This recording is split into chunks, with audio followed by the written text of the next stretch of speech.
안녕하세요. 검은 머리 짐승과 살았던 30대 후반 여자입니다. 요즘 세상은 귀신보다 사람이 더 무섭다는 말이 절로 나오는 때인 것 같아요. 다 같은 사람이라고 해서 다 사람답게 사는 건 아니라는 걸 제대로 배우게 된 일이 있었어요.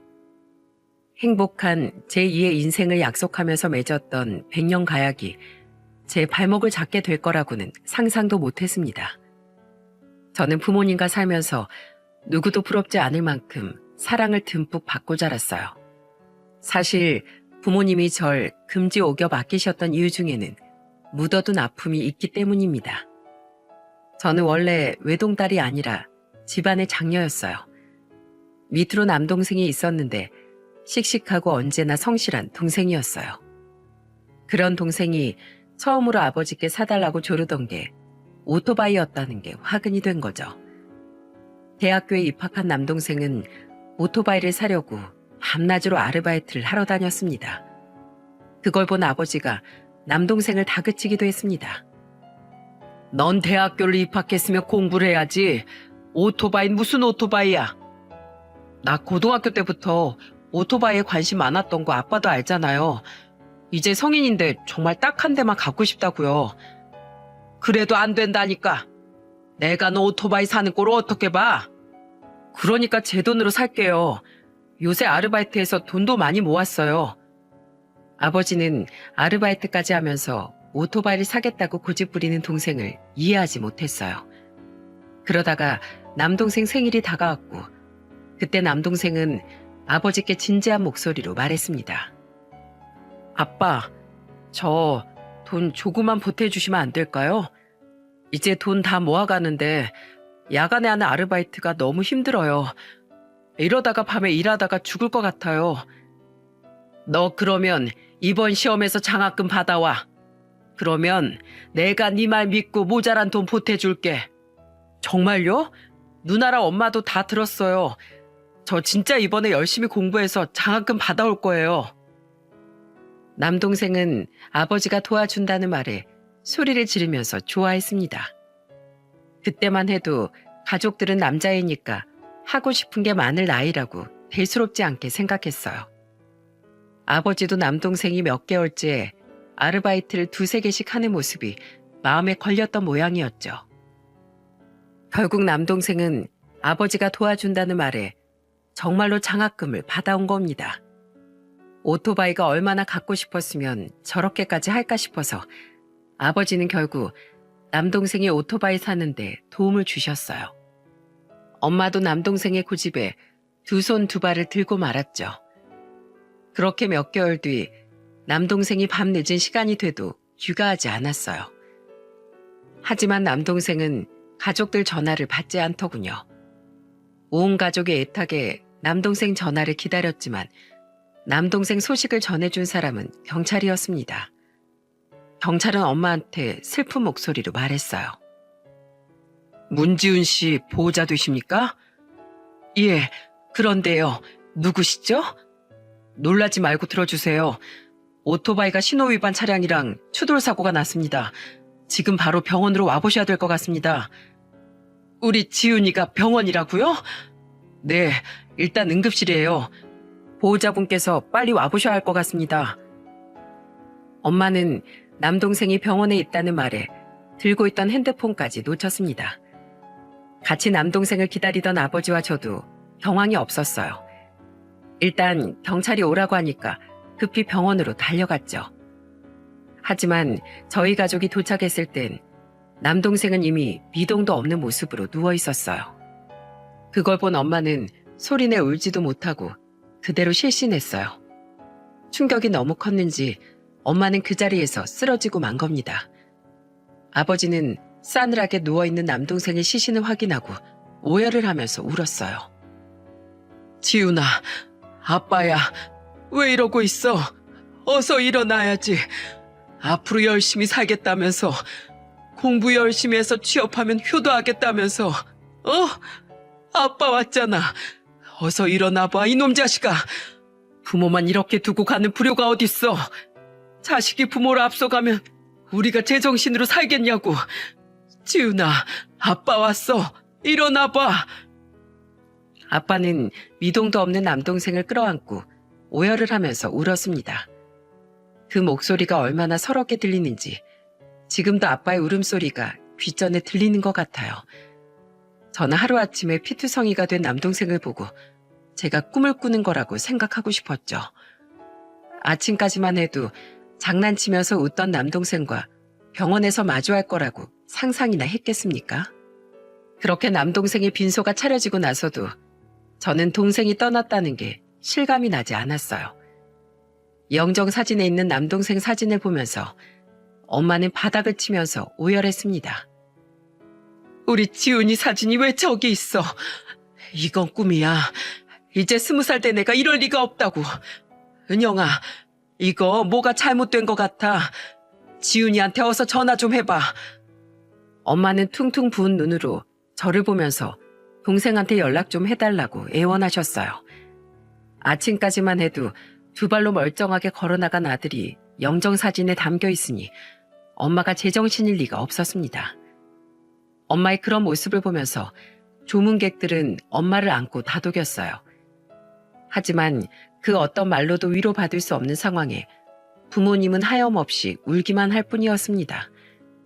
특히 아버지는 남동생을 끝까지 말리지 못한 자책감에 가슴을 치면서 목 놓아 우셨어요. 내가 내 새끼를 사지로 몰았어. 내 탓이야. 내가 죄인이야. 아버지가 가슴을 치면서 우는 모습을 보면서 저는 아버지를 안아드리면서 말했습니다.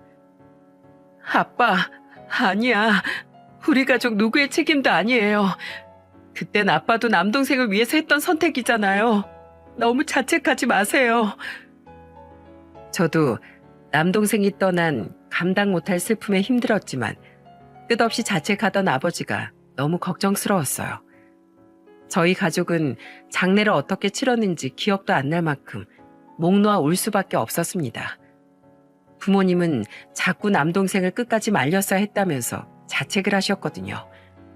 그런 부모님을 보면서 가눌 수 없는 슬픔에 힘든 시간을 보내야만 했습니다. 힘겹게 남동생 장례를 치르고 부모님은 한동안 힘든 시간을 보냈죠. 그 후 가족들은 남동생을 가슴에 묻고 살았어요. 그리고 그날 이후 부모님은 제가 조금만 늦어도 늘 노심초사하면서 걱정하셨죠. 그래서 저는 부모님 걱정을 덜어주기 위해서 착실하게 살아왔어요. 취업도 하고 점점 자리를 잡아가면서 가족들의 생활도 점차 안정을 찾아갔습니다. 그렇게 10년이 넘는 시간이 지나면서 가족들도 남동생을 가슴에 묻고 지냈죠. 취미 생활도 하면서 평범한 생활을 하던 중 저는 아는 언니를 통해서 남편을 소개받게 됐던 거예요. 보컬학원 강사였던 남편은 직장인 취미반에 다니던 저를 소개받고 싶다면서 언니한테 부탁했던 겁니다. 그때 언니는 저한테 남편을 소개해주면서 말했어요. 보컬 취미반 다니는 학원에서 보컬 강사로 있는 남자인데 노래도 잘하고 진짜 멋있어. 이름은 김석환이고 나이도 너보다 1살 많아. 진짜 내가 아는 남자 중에 제일 괜찮은 사람이야. 나 믿고 소개받아봐. 평소 알고 지내던 언니는 자기를 믿고 만나보라면서 적극 추천하는 겁니다. 그래서 저는 언니의 소개로 남편을 만나게 됐던 겁니다. 처음부터 저를 마음에 들어했던 남편은 소개팅 당일 밥을 먹고 집에 가려는데 저한테 냅다 고백까지 하더라고요. 은영 씨, 오늘 즐거웠습니다. 저 정말로 행복하게 해줄 자신 있어요. 저 한 번만 만나주세요. 네? 한 번 만나고 어떻게 믿어요? 그래도 몇 번 더 만나봐야 알죠. 패기 넘치는 첫 만남에 대화가 잘 통했던 남편과 저는 몇 번 더 만나보기로 했어요. 그렇게 몇 번 더 만나다 보니까 생각보다 저랑 더 잘 맞는 모습에 빠지게 됐죠. 결국 저는 남편과 연인 사이로 발전하게 됐고 남편은 정말로 저한테 잘해줬어요. 남편이 되기 전 남자친구였던 때는 지금 생각해도 잘하긴 했어요. 그의 진심이 뭐였든지 간에 남자친구 때는 저도 감동했던 적이 한두 번이 아니었습니다. 제가 회사에서 회식이 있는 날이면 남자친구는 회식이 끝날 때까지 저를 기다렸어요. 그리고 저와 같이 택시를 타주면서 걱정스러운 목소리로 말했습니다. 무슨 회식을 이렇게까지 늦게 해. 내일도 출근해야 되는데 너무 늦게까지 하는 거 아니야? 벌써 10시잖아. 나도 이렇게까지 길어질 줄 몰랐어. 미안해. 그냥 먼저 집으로 가지 그랬어. 나 데려다 주고 집에 언제 가려고. 난 어떻게 가도 괜찮아. 그런데 너희 부모님은 너 늦게 오면 걱정하시잖아. 남자친구와 데이트를 하면서 아버지가 절 많이 걱정한다는 걸 남자친구는 알고 있었어요. 조금만 늦어도 아버지가 저를 걱정하니까 저 혼자 택시를 타게 할 수 없다는 거였죠. 그리고 남자친구는 여동생이 있었는데 그래서 그런지 저를 보면서 이런 말을 하기도 했습니다. 내가 여동생이 있어서 그런지 너희 아버님이 하나뿐인 외동딸 걱정하는 마음이 이해가 가. 그러니까 일찍 좀 다녀. 집에서 걱정하는 가족들도 생각해줘야지. 알겠어. 그래도 오빠가 이렇게 같이 택시 타주니까 든든하다. 절대 혼자 집에 가는 건 안 된다면서 끝까지 저랑 같이 택시를 타고 집 앞까지 가주던 사람이었어요. 조금 늦게 도착했더니 아버지는 대문 앞에서 절 초조하게 기다리고 계셨습니다. 그런 아버지를 보자마자 저는 택시에서 내리면서 얼른 아는 체를 했어요. 아빠, 들어가서 기다리지 왜 나와 계셨어요? 넌 지금 시간이 몇 시야? 아무리 회식이라도 중간에 알아서 나왔어야지. 아버진 절 너무 걱정한 나머지 보자마자 화를 버럭 냈습니다. 그 순간 뒤이어 남자친구가 내렸고 그때 아버지는 남자친구와 처음 인사를 하게 된 거예요. 남자친구는 저희 아버지를 보자마자 큰 목소리로 인사를 했어요. 안녕하세요. 저는 은영이 남자친구 김석환이라고 합니다. 자네도 같은 회사에 다니는 건가? 왜 여기서 같이 내려? 아닙니다. 전 보컬 학원에서 보컬 강습을 가르치는 강사입니다. 은영이가 회식이 늦어진다고 해서 제가 기다렸다가 같이 왔어요. 너무 걱정 마세요. 정말? 이 시간까지 우리 은영이를 기다려준 거야? 네. 저도 여동생이 있어서 늦게 오면 걱정돼서 집에 가만히 못 있어요. 그래서 은영이도 직접 데려다 주려고 기다렸습니다. 남자친구는 근심 가득한 아버지를 보면서 걱정하지 말라면서 말했어요. 그 모습을 보고 아버지는 금세 표정이 풀어지셨죠. 그리고 아버지는 인사를 나누고 들어가면서 저한테 진지한 목소리로 말하셨어요. 아주 듬직한 남자친구를 만났네. 우리 딸이 보는 눈이 있어. 다음에 정식으로 집에 초대해라. 네 엄마도 아주 마음에 들어할 것 같다. 정말? 알겠어. 내가 다음에 정식으로 인사드릴게요. 첫 만남에 아버지한테 눈도장 제대로 찍은 남자친구는 그 후로도 저한테 한결같이 잘했어요. 비록 능력 좋고 많은 자산이 있는 사람은 아니었지만 늘 저한테 진심을 다하던 사람이었습니다. 그렇게 1년 정도 연애를 하다가 저희는 결혼까지 약속하게 됐어요. 30 중반에 만난 저희는 미래까지 약속하게 됐죠. 그리고 이런 남자라면 정말 평생 행복하게 살 자신도 있었어요. 그렇게 처음으로 저희 집에 인사를 온 남자친구를 보면서 엄마는 다정한 목소리로 말하셨어요. 우리 남편이 칭찬을 많이 해서 자주 들었어요. 은영이한테 잘한다는 말을 들어서 그런지 보기만 해도 아주 좋네. 아닙니다. 은영을 위해서라면 당연히 해야죠. 부족한 절 있는 그대로 봐주는 사람이에요. 그래서 제가 많이 아껴주고 싶어요. 어머, 말도 참 예쁘게 하네. 은영아, 엄마도 합격이야. 엄마는 남자친구가 마음에 쏙 든다면서 엄지를 들어 보이셨습니다. 그 모습을 보면서 아버지도 호탕하게 웃으셨어요. 그때 남자친구가 같이 웃다가 거실에 있던 가족 사진이 눈에 들어왔는지 물끄러미 바라봤습니다. 그러자 아버지는 남자친구를 보면서 진지한 목소리로 말했어요. 우리 아들이야. 일찍 떠난 아들이지만 가족 사진은 남겨둬야지. 아, 사연을 듣긴 했는데 얼굴은 처음 봐서 저도 모르게 그만 오래 쳐다봤네요. 아니야, 괜찮아. 곧 있으면 우리 아들 길이라 그런지 나도 계속 보게 되네. 저 실례가 안 된다면 저도 같이 인사드리러 와도 될까요? 정식으로 가족분들께 인사드린 자리인데 기일에 저도 정중하게 인사를 올리고 싶어서요. 자네가 오겠다고? 온다면 우리야 말리진 않겠지만 괜히 시간 내서 오지 않아도 괜찮아. 아닙니다. 이미 세상을 떠났어도 같이 지내던 가족인데 저도 인사를 하고 싶어요. 그리고 그게 맞다고 생각해요. 남자친구는 정식으로 인사를 오겠다면서 아버지한테 정중하게 부탁을 했어요. 부모님은 조금 놀라긴 했지만 어려울 것도 없으니까 편할 대로 하라고 한 거죠. 저는 남자친구가 제 동생까지 살뜰하게 챙겨주는 것 같아서 좋았어요. 그 후 남동생 기일에 남자친구는 정말 양손 가득 과일을 사들고 왔더라고요. 조금 일찍 도착한 저와 남자친구는 엄마를 도와주려고 했죠. 그런데 엄마는 그런 남자친구를 주방에서 내보내면서 절 보고 말했습니다. 아이고, 난 혼자 하는 게 편하니까 거실에 있어요. 은영이 너도 네 남자친구랑 거실에 있고. 그래도 왔는데 뭐라도 해야지. 엄마, 일단 시켜만 줘.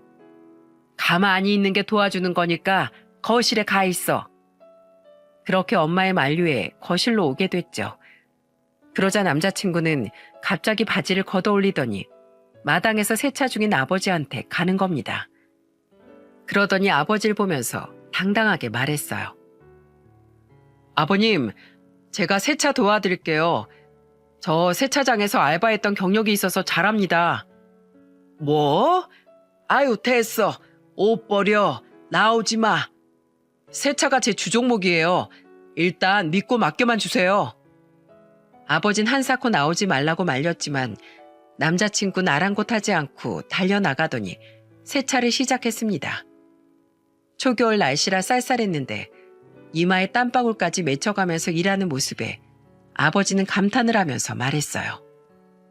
자네 오늘 세차하러 온 것도 아닌데 살살해. 누가 보면 내가 출장 세차 부른 줄 알겠어.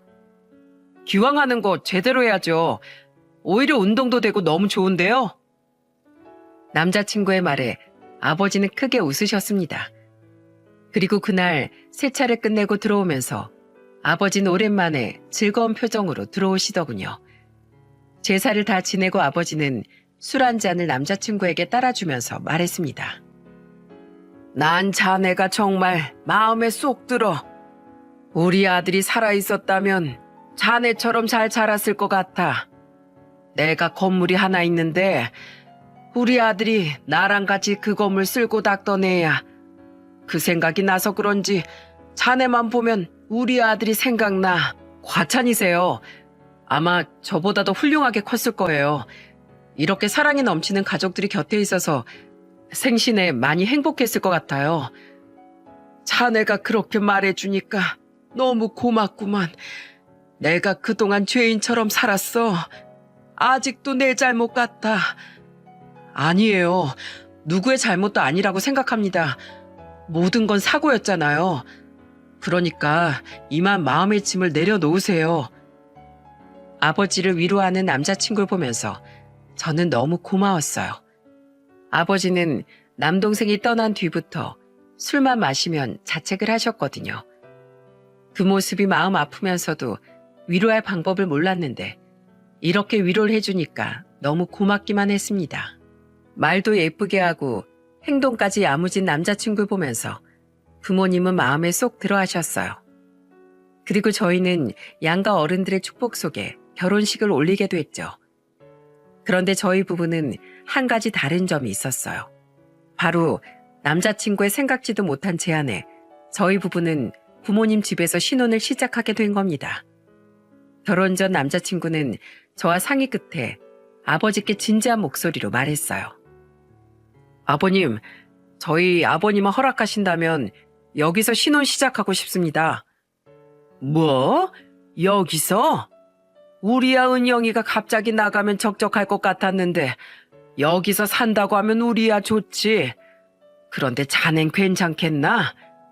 네, 제가 아직은 능력이 부족해서 지금 신혼집을 구하려면 대출을 받아야 돼요. 그렇게 되면 은영이가 많이 힘들 것 같아요. 전 은영이가 힘들어지는 선택을 하고 싶지 않습니다. 자네만 괜찮다면 우린 대찬성이야. 이 집이 2층 집이니까 둘이서 2층을 사용해. 방이 이렇게 많은데 둘이 지낼 방 하나 없겠나? 자네가 이렇게까지 우리 은영이 생각해 주니까 나야 고맙지. 저희 정말 잘 사는 모습만 보여드릴게요.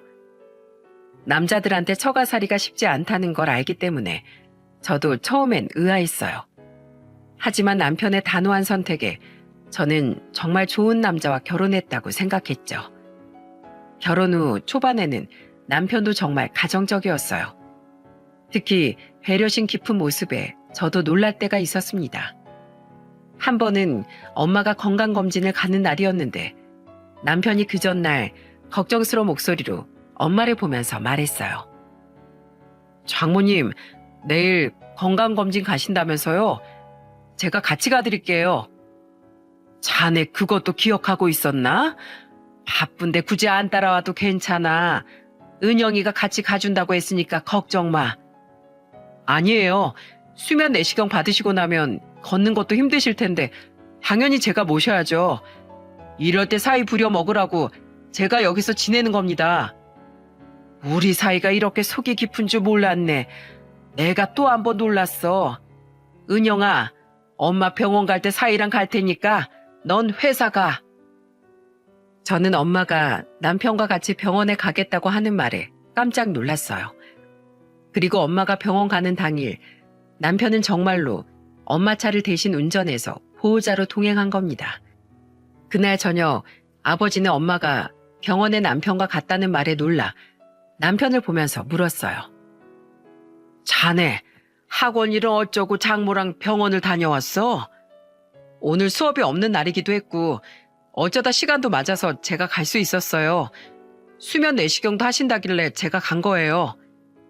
그게 마음이 있어도 쉽지 않은 일인데 정말 고맙네. 아니에요.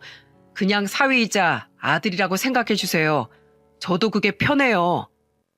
내가 말년에 기특한 아들이 하나 생길 줄은 몰랐네. 아버지는 호탕한 웃음소리를 내면서 웃으셨습니다. 그리고 며칠 뒤 아버지는 남편한테 차키를 하나 건네면서 말했어요. 자, 이거 밖에. 아버님, 이게 뭐예요? 뭐긴 뭐야, 자동차 키지. 이걸 왜 저를 주세요? 자네도 이제 가장인데 차가 있어야지. 장모차 대신 운전해서 다닐 거야? 은영이도 운전 못하는데 자네라도 운전을 해야지. 아버님, 이렇게 큰 선물을 주시면 제가 너무 죄송스러워요. 그런 말 하지 말게. 난 자네를 정말 아들처럼 생각해. 내 아들 같은 사이한테 내가 이 정도도 못하겠나? 감사합니다, 아버님. 부족한 저를 인정해 주신 만큼 저 더 열심히 살게요. 아버지의 갑작스런 자동차 선물에 남편은 깜짝 놀란 눈치였어요. 고급 세단을 선물 받은 남편은 차를 애지중지했습니다. 그런데 남편은 차를 받고 난 후부터 어딘가 이상했어요. 분명 결혼 한 달 차까지만 해도 변했다는 걸 몰랐는데 남편은 갑자기 방에서 골프용품 책자를 보고 있는 거예요. 그래서 저는 남편을 보면서 의아한 목소리로 물었습니다. 당신 골프 배우려고? 보컬 강사가 갑자기 무슨 골프야? 왜? 난 골프 배우면 안 되는 거야? 고급 세단도 생겼는데 트렁크에 골프채 가방이라도 넣어 다녀야지. 골프 칠 줄도 모르면서 골프채를 산다고? 트렁크에 그냥 싣고 다니는 거지. 저런 차 끌면서 트렁크에 세차용품만 넣고 다닐 순 없잖아. 누가 남의 트렁크까지 본다고 그래. 괜한 데다가 돈 쓰지 마. 항상 검소하고 돈 낭비할 줄 모르던 남편의 말에 저는 깜짝 놀랐어요. 심지어 남편은 즐겨하는 운동도 없었는데 골프채를 보여주기식으로 사둔다는 게 말이 됩니까? 그래도 이때만 해도 제가 사지 말라니까 남편은 직접 사진 않았어요.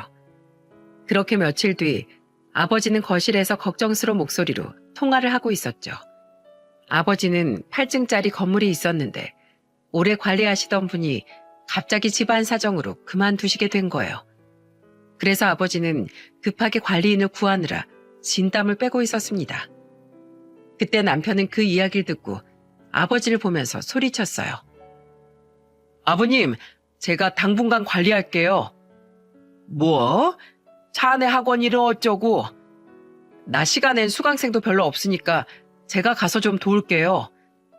그래도 시간이 빠듯할 텐데 괜찮겠나? 그럼요.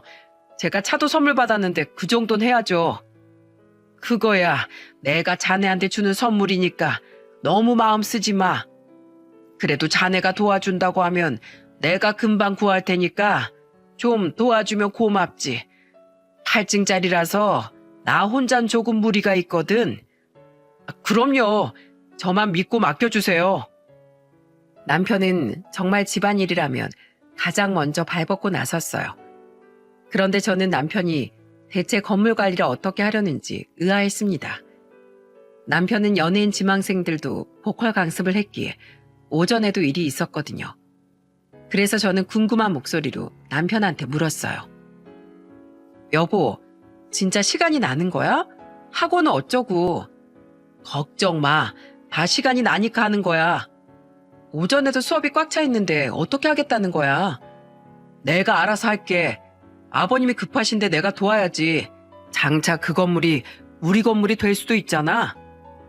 저는 남편이 흥얼거리면서 하는 말에 깜짝 놀라서 말했습니다. 뭐?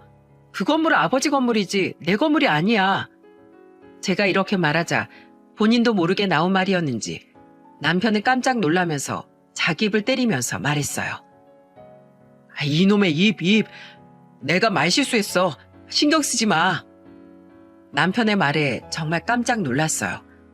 하지만 자기가 실수했다면서 말을 바꾸는 모습에 대수롭지 않게 넘어갔습니다. 그런데 남편은 아버지 건물을 일주일 정도 관리하던 순간부터 태도가 완전히 달라졌어요. 심지어 선을 넘은 남편의 말들은 아버지도 이상하게 생각한 사건이 일어난 거죠. 건물 관리인이 구해진 뒤 아버지는 남편한테 잠시나마 고생했다면서 소고기를 사주시면서 술을 한잔 했어요. 저희 부부와 아버지, 어머니까지 오랜만에 하는 외식에 즐거운 시간을 보내고 있었죠. 그런데 시간이 지나 술이 조금 들어간 남편이 아버지를 보면서 물었어요. 아버님, 혹시 고아원에 기부하고 계세요? 뭐 큰 금액은 아니지만 조금이나마 도움이 되고 싶어서 하고 있지. 기부하고 사니까 조금이나마 마음의 짐이 덜어져. 땅 파면 돈이 나오는 것도 아닌데 왜 기부를 하세요? 전 그거 낭비라고 생각합니다. 뭐야? 낭비? 기부가 왜 낭비야? 그 정도 나누면 하고 살 수도 있는 거지. 막말로 아버님이 재벌가 회장님도 아닌데 무슨 기부를 하세요? 기부는 있는 사람들이 하는 거예요. 부자들이 하는 거라고요. 술기운이 올라온 남편의 말에 저는 깜짝 놀랐어요. 아버지가 남의 돈으로 기부하는 것도 아니고 대체 뭐가 문제된다는 겁니까? 저는 그런 남편의 말에 놀라 팔을 꼬집으면서 말했어요. 당신 미쳤어? 취했으면 그만 마셔. 이게 지금 무슨 짓이야? 왜 꼬집어? 너야말로 하늘 같은 서방 팔을 꼬집으면 되겠어? 내가 하는 말이 곧 법이야. 당신은 내 말을 들어야 돈을 버는 거야. 안 그러던 사람이 뭘 잘못 먹었나 싶었어요. 그 순간 아버지는 자리에서 벌떡 일어나 소리치면서 말했습니다. 자네, 이게 뭐 하는 짓이야? 술주정도 정도가 있지. 내 앞에서 이런 모습을 보여? 그리고 요즘 세상에 남자 여자가 어딨어? 자네 술주정할 거면 혼자 하고 와. 우린 갈 테니까. 은영이 넌 네 남편 정신 챙겨서 데려오고 당신은 일어나. 얼른 가자. 아버지는 어안이 벙벙해진 엄마를 모시고 나가셨어요. 부모님이 나가시고 저는 취한 남편을 때리면서 소리쳤습니다. 겨우 정신 차린 남편을 데리고 집으로 돌아왔어요. 다음 날 머리가 아프다면서 머리를 부여잡고 일어난 남편은 저를 보면서 다급하게 물었습니다. 여보, 어제 어떻게 온 거야? 나 기억이 안 나. 그 짓을 하고 기억이 안 나? 당신 어제 우리 아빠한테 재벌도 아니면서 왜 기부하냐고 했어. 아휴, 이 인간아. 뭐? 내가? 나 안 말리고 뭐 했어? 술 취한 사람을 어떻게 말려? 남편은 다음 날 크게 자책하면서 소리쳤고 1층으로 달려가더니 아버지를 보면서 무릎을 꿇고 사과했어요. 아버님, 정말 죄송합니다. 제가 어제 미쳤던 것 같아요. 한 번 뱉은 말을 주워 담을 수 있다고 생각하나? 술 먹고 나온 말이 진심이라는데 자네 정말 그렇게 생각하고 있던 건가? 절대 아니에요. 제가 왜 그런 생각을 하겠어요. 기부하는 아버님 모습을 보면서 저도 꼭 베풀고 살겠다고 다짐했어요. 정말입니다. 내가 가만 보니까 자넨 그놈의 입이 문제야. 무슨 말을 할 때 제발 생각이라는 걸 하면서 하게나. 알겠어? 네, 정말 죄송합니다. 아버지는 그렇게 남편한테 말조심하라면서 신신당부했어요. 하지만 그날 이후 아버지는 이상한 일들이 끊이질 않았습니다. 겨우 구한 관리인이 2주도 못 버티고 그만두는 거예요. 솔직히 아버지는 건물 관리인들도 가족처럼 챙기던 분이라서 한 번 일을 시작하면 다들 오랫동안 일을 했었거든요. 그런데 오는 분들이 일주일을 못 버티시는 거예요. 그리고 관리인 공백이 생길 때마다 남편이 나서서 도왔습니다. 아버지는 이 점을 이상하게 생각하신 거죠. 그래서 마지막으로 관리인 일을 하시다가 그만두신 분을 만나러 가겠다면서 다녀오신 겁니다. 그리고 그날 저녁 아버지는 저를 따로 불러서 화가 난 목소리로 말하셨어요. 사위는 보컬 강습한다더니 완전히 그만둔 거야? 네? 그게 무슨 소리세요? 그 사람 학원 잘 나가고 있어요. 내가 오늘 마지막으로 그만둔 관리인 만나고 오는 길이야. 그 사람이 뭐라는 줄 알아? 사위라는 사람이 와서 자기가 이 건물 물려받을 사람이라면서 자기한테 잘하라고 했다더라. 남편이요? 그럴 리가 없어요. 저한텐 학원 간다고 갔었어요. 내가 볼 때 수상해. 무슨 꿍꿍이가 있어. 관리인 없을 때마다 와서 일하는 것도 이상하고 내가 테스트를 해봐야겠다. 그럼 일단 전 그 사람이 학원에 나가나 알아볼게요. 결혼 3개월 만에 아버지와 저는 남편의 수상한 행동을 눈치챘어요. 그런데 저와 아버지가 이렇게 분주히 움직이는 동안에도 남편은 오히려 더 기고만장해진 겁니다. 한 번은 남편이 월급날인데 월급 통장에 돈이 한 푼도 없는 걸 보고 깜짝 놀라서 물었어요. 당신 월급 다 어디 갔어? 아, 그거 여동생이랑 엄마랑 쇼핑 좀 하고 왔어. 월급을 다 쓰고 온 거야? 이번 달 적금은 어쩌려고. 우리 부모님께 생활비도 드려야지. 당신 진짜 너무한다. 우리 엄만 평생 돈 벌어서 명품 한 번도 사본 적이 없어. 당신이 안 하니까 내가 대신 사드리고 온 거잖아. 우리 엄마도 명품에 관심 없어서 제대로 안 사. 근데 지금 어머니께 명품을 사드리고 왔다는 거야? 살 수 있는데 안 사는 거랑 아예 형편이 어려워서 못 사는 건 다르지. 당신 진짜 이기적이다. 그럼 당신 이번 달 카드값은 어떻게 내려고? 대체 뭐라고 다니길래 카드를 이렇게 써? 친구 놈들이 나 장가 잘 갔다고 자꾸 한턱 내라고 하잖아. 너한테 나 소개시켜준 민주 알지? 민주가 친구들한테 네 자랑을 잔뜩 했더라고. 뭐? 무슨 자랑? 너 건물주 딸이라고. 걔가 나한테 너 소개시켜 줄 때도 그렇게 강조를 하더니 결국 내 친구들까지 다 알게 됐지 뭐야. 그런데 내가 밥값을 안 낼 수 있겠어? 저는 남편의 말에 정말 황당했어요. 심지어 주선자였던 언니까지 나서서 그런 말을 했다는 소리를 들으니까 기가 막히더군요. 그 후 아버지는 남편이 수상하다면서 테스트를 시작했고 저는 아버지를 도왔습니다. 아버지는 일부러 은행에서 건물 담보 대출을 알아보고 온 안내 종이를 거실에서 펼쳐뒀어요. 그리고 심각한 목소리로 남편이 있는 곳에서 일부러 말하기 시작했습니다. 아, 요즘 금리가 너무 올라서 대출금이 감당이 안 되네. 걱정스러운 아버지 목소리에 남편이 놀란 목소리로 물었어요. 네? 대출금이요? 그 건물 월세도 많이 나오잖아요.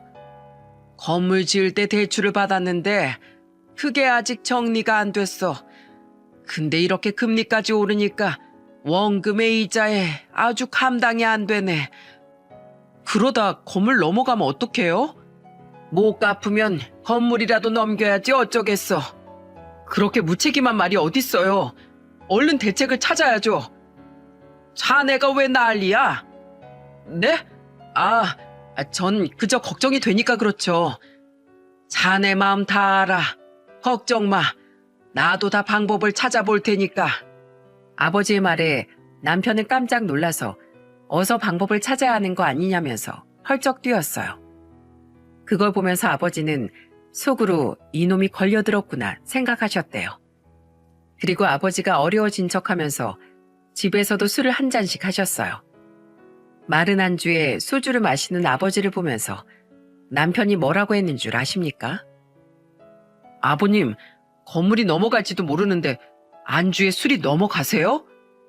자네 그게 무슨 소리야? 내가 속상하니까 그렇지. 그럴수록 정신을 바짝 차리셔야죠. 건물 넘어가면 아버님 남는 것도 없으시잖아요. 지금 날 걱정하는 거야? 건물을 걱정하는 거야? 겸사겸사죠. 건물마저 없으면 남는 것도 없을 텐데 몸이라도 건강해야 아버님 청소라도 나갈 거 아니에요. 뭐야? 이놈이 지금 무슨 소리를 하는 거야? 소리 좀 그만 지르세요. 저는 거실에서 이 모습을 보고 정말 기가 막혔습니다. 그래서 저는 남편 손에 있던 차키를 뺏어들면서 소리쳤어요. 그럼 당신 차부터 팔아야겠네. 제일 뽑은 지 얼마 안 된 차부터 팔아야 돈이 생기지. 당장 내놔. 뭐야? 당신 그걸 왜 가져가? 내 차야. 이게 왜 당신 차야? 우리 아버지가 사준 차잖아. 지금 대출 금리 때문에 건물 넘어가게 생겼는데 이딴 차가 문제야? 와, 결혼하고 4개월 만에 집안이 휘청거리면 이거 사기 결혼 아니야? 당신 말 다 했어? 됐다 됐어. 말을 말자. 아휴, 내 팔자야. 남편은 아버지가 어려워졌다는 걸 안 순간부터 더 이상 잘 보이려고 노력하지 않는 겁니다. 그때 아버지가 절 따로 불러서 말하셨어요. 은영아, 내일 아침에 9시까지 저놈 데리고 거실로 내려와. 아침에 내가 본색 나오게 만들어야겠다. 아빠, 무슨 방법이 있어요? 내가 다 생각이 있어. 슬슬 막말하는 거 보니까 내일 아침에 터뜨리면 되겠어. 아버지는 다 생각이 있다면서 저보고 남편을 데리고 아침에 꼭 시간 맞춰서 오라고 하는 겁니다. 그렇게 남편한테 기대했던 만큼 실망도 컸어요. 이건 아버지도 마찬가지였고 결국 아버지는 남편을 심판대에 올린 겁니다. 다음 날 남편과 1층으로 내려온 저를 보고 아버지는 남편한테 말했어요. 내가 밤새도록 생각해보니까 건물을 포기해야겠네. 이러다가 집까지 잃겠어. 네? 건물을 포기한다고요? 대체 얼마나 어렵길래 그래요? 8층짜리 건물은 공짜로 지었겠나? 다 돈으로 지은 게지. 경매 건물을 내놔야 우리가 살아. 그러니까 자네가 나랑 같이 가주게. 제가 왜요? 그래서 제가 기부는 아무나 하는 거 아니라고 했죠? 그러니까 왜 주제도 모르고 기부를 하고 살아요? 뭐야? 자네 지금 그게 무슨 말버릇이야? 그렇잖아요. 땅 파면 100만 원 나와요? 매달 100만 원이 개 이름도 아니고 너무 웃기잖아요. 자네 이런 사람이었나? 네, 저 이런 사람입니다. 솔직히 제 나이에 저보다 1살 차이밖에 안 나는 30 후반 된 여자랑 제가 미쳤다고 결혼해요? 저 연예인 지망생들 가르치면서 예쁜 애들 많이 보거든요? 근데 저렇게 늙고 평범한 회사원이랑 제가 왜 결혼했겠어요? 아버지는 남편의 말에 뒷목을 잡으셨습니다. 저는 기가 막혀서 남편을 보고 따져 물었어요. 이게 무슨 말이야? 당신 말 다 했어? 아니, 아직 할 말 많다. 너 때문에 완전히 꼬인 내 팔자 어떡할 거야? 네 아빠 돈 보고 결혼했는데. 아, 진짜 짜증나 죽겠네. 야, 이제 물려받을 것도 없는데 그냥 갈라서자. 어차피 너랑 나랑 혼인신고도 안 했잖아. 저는 남편의 말에 정말 뒤통수를 제대로 맞은 듯 얼얼했습니다. 그래도 아버지와 어느 정도 예측을 해서 그런지 황당하기만 했어요. 그리고 아나무인으로 소리치는 남편을 보면서 박수를 치면서 말했습니다. 야, 그동안 아주 명령기를 보여줬네. 고맙다. 먼저 갈라서자고 해줘서. 뭐야? 당신 뭐 하는 거야? 뭐 하는 거긴. 우리 집에 붙어 살던 빈대 새끼 잡는 거지. 아버지가 사실 너 시험해 본 거야. 그리고 방금 넌 그 시험에 탈락했고. 자, 당장 이 집에서 나가. 그리고 그동안 네가 호의호식했던 거 다 청구할 거니까 그렇게 알고 있어. 제가 물개 박수를 치면서 말하니까 남편은 당황한 표정이었습니다. 그리고 아버지는 남편 앞에서 대출 서류와 경매 서류들을 찢어버리면서 말했어요. 자네가 그동안 내 건물에서 미래 건물주라면서 갑질을 했다면서. 난 자네를 믿고 맡겼는데 그런 나쁘끄러운 짓을 해? 아버님, 아니에요. 전 관리인들이 기강이 풀려서 일을 대충 하길래 제가 바로 잡으려고 한 거예요. 그걸 왜 자네가 결정해? 사람이 하는 일이 완벽할 수는 없는 거야. 그런데 그걸 자네가 마음대로 판단을 해? 나가. 당장 내 집에서 나가. 오해세요. 정말 다 오해입니다. 제가 다 설명할게요. 왜? 내가 재벌가 장인어른도 아닌데 뭐하러 이렇게 빌어? 자넨 재벌가 집안 찾아가게. 난 빈대 같은 사위 필요 없으니까 나가라고. 그리고 그동안 내 집에서 먹고 자고 썼던 것들 전부 다 내가 청구할 거니까 딱 기다리게. 가족일 때 베푸셨던 걸 왜 이제 와서 청구하세요? 이건 아니죠. 지금 비겁하다고 했나? 진짜 비겁한 게 누군데? 누가 가족이야? 이 정도면 그냥 하숙인이지. 그리고 그동안 자네가 갑질해서 나갔던 관리인들이 자네한테 고소한다고 하길래 내가 CCTV 증거 자료로 쓰라고 다 줬어. 그러니까 법정 다툼은 자네가 알아서 해결하게.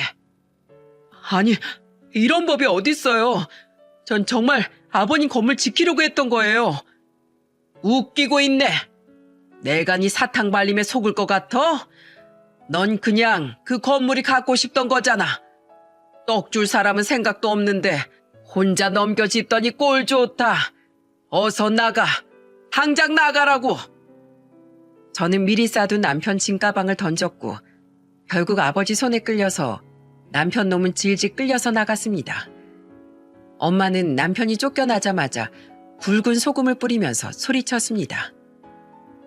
아유, 재수가 없으려니까 웬 빈대가 다 붙어? 결국 저는 결혼 4개월 만에 완전히 헤어지게 됐어요. 그리고 아버지는 제가 갈라서자마자 그동안 남편이 썼던 생활비와 차량 유지비 등을 청구한 겁니다. 심지어 그동안 부당한 갑질로 나갔던 관리인분들의 고소를 아버지가 직접 도우셨어요. CCTV 증거를 제공해주고 직접 변호사 선임도 도와주셨죠. 그러면서 아버지는 단호한 목소리로 말하셨습니다. 인생 날로 먹으려는 것들은 아주 쓴맛을 제대로 봐야 정신을 차려. 이번에 아주 제대로 매운맛을 보여줄 거야. 은영아, 걱정 마. 이 아버지가 제대로 보여주마.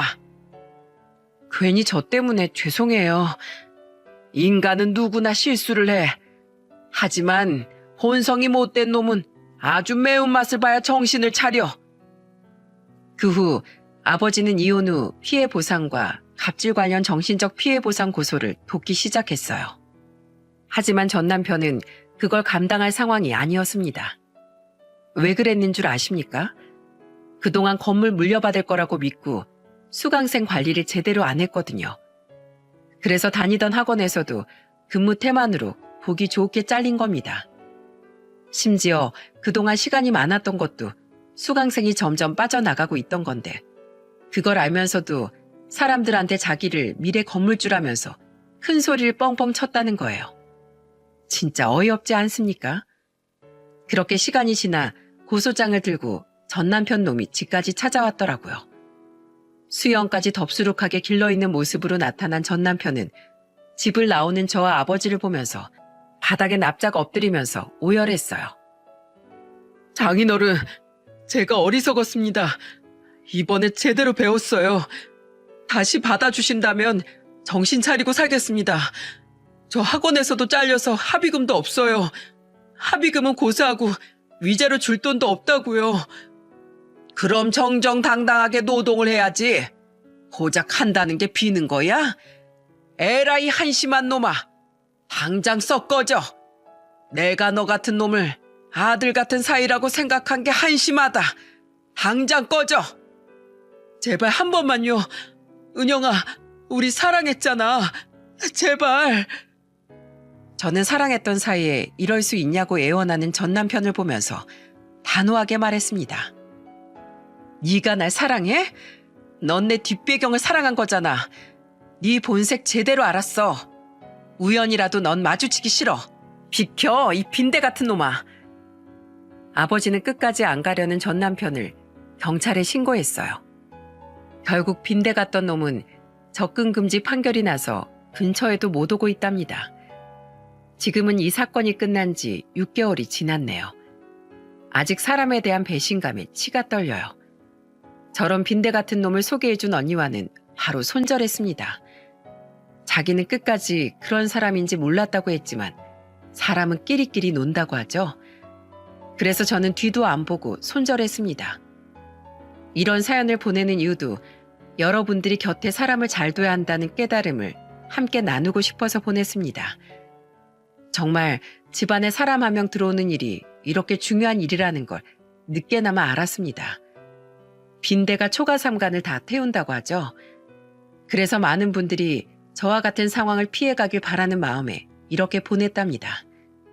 요즘은 정말 사람이 제일 무서운 세상이에요. 제가 겪어보니까 말보다는 행동을 봐야 진심이 보인다는 걸 알았답니다. 부디 제 사연이 여러분들의 선택에 조금이나마 도움이 되길 바랍니다. 감사합니다.